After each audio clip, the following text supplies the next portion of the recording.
Alaska में हुई मुलाकात और पूरी तरह से ये अधूरी रही बात, ऐसी खबरें सामने आई। बैठक के बाद अब पुतिन की रवानगी का इनपुट आया। हमारी बैठक बहुत ही उपयोगी रही, ये कहा गया। बैठक के बाद ट्रंप का बयान जो सामने आया, हमारी बैठक बहुत ही उपयोगी साबित हुई, ये कहा गया। ऐसे 3 घंटे की बैठक के खत्म होने के बाद और कई मुद्दों पर हमारी सहमति बनी है।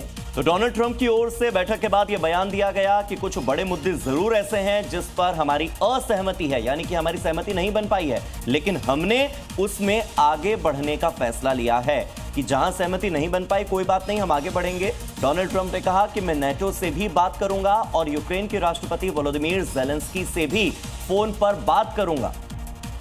उन्हें अलास्का की बैठक के बारे में सारी जानकारियां दूंगा, इस 3 घंटे की बैठक में क्या क्या हुआ, और हम बहुत जल्द आपसे बात करेंगे।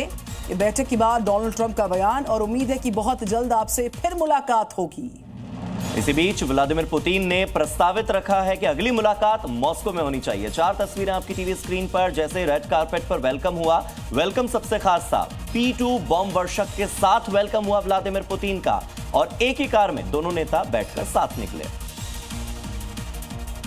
तो दूसरी तस्वीर आप देख पा रहे हैं, दोनों नेताओं के साथ में गर्मजोशी से मुलाकात हुई है। जब डोनाल्ड ट्रंप वहां पर थे तो उन्होंने ताली बजाकर स्वागत किया। बैठक के बाद व्लादिमीर पुतिन रवाना हो गए हैं। अभी की ये अपडेट है, मॉस्को के लिए पुतिन रवाना हुए।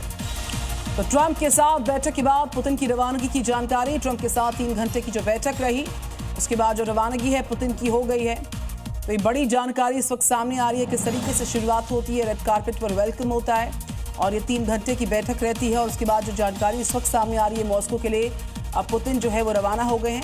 ट्रंप के साथ बैठक करने के बाद पुतिन की रवानगी वहां से होती हुई। तो रूसी राष्ट्रपति व्लादिमीर पुतिन को ट्रंप के साथ प्रेस कॉन्फ्रेंस करने के 1 घंटे से भी कम समय बाद विमान में सवार होते देखा गया।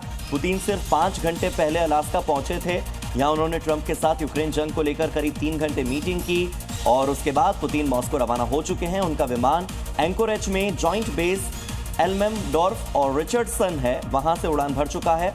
पुतिन और ट्रंप के बीच हुई मीटिंग में सीज फायर का कोई ऐलान नहीं हो पाया है। इधर पुतिन के बाद ट्रंप भी अलास्का से रवाना हो रहे हैं। उनका एयरफोर्स 1 विमान वॉशिंगटन वापस जा रहा है, और वो अलास्का में लगभग 6 घंटे रहे। तो पुतिन 5 घंटे और तकरीबन 6 घंटे डोनाल्ड ट्रंप रहे। मॉस्को के लिए रवाना हो गए हैं पुतिन। ये बड़ी जानकारी इस वक्त की, 3 घंटे की लगभग बैठक थी, वो बेनतीजा रही।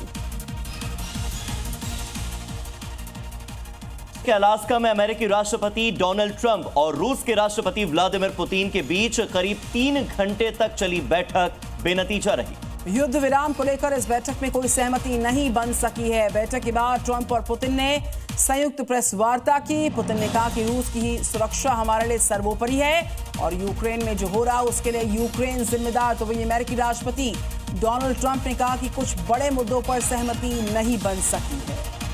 व्लादिमीर पुतिन ने कहा कि अगली बैठक मॉस्को में हो, ये उन्होंने प्रस्तावित किया है, लेकिन 3 घंटे की बैठक और मात्र कुछ मिनट की प्रेस कॉन्फ्रेंस और ज्यादातर सवालों के जवाब, पत्रकारों के सवालों के जवाब उन्हें नहीं मिल पाए, और ट्रंप हो पुतिन हो वहां से उठ करके चले गए। बैठक में युद्ध विराम पर सहमति बन नहीं पाई है।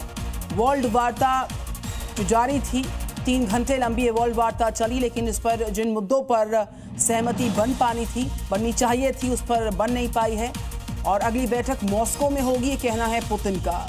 तो पुतिन मॉस्को के लिए रवाना हो चुके हैं। उनका विमान एंकोरेज में जॉइंट बेस एल्मेंडोर्फ और रिचर्डसन से उड़ान भर चुका है। पुतिन और ट्रंप के बीच हुई मीटिंग में और सीज फायर का ऐलान नहीं हो पाया, तो इस बैठक को बेनतीजा ही माना जा रहा है, और व्लादिमीर पुतिन रवाना हो चुके हैं। ऐसे में अलास्का में जो मुलाकात हुई उसमें अधूरी रही बात, ये सबसे बड़ा आज का सवाल।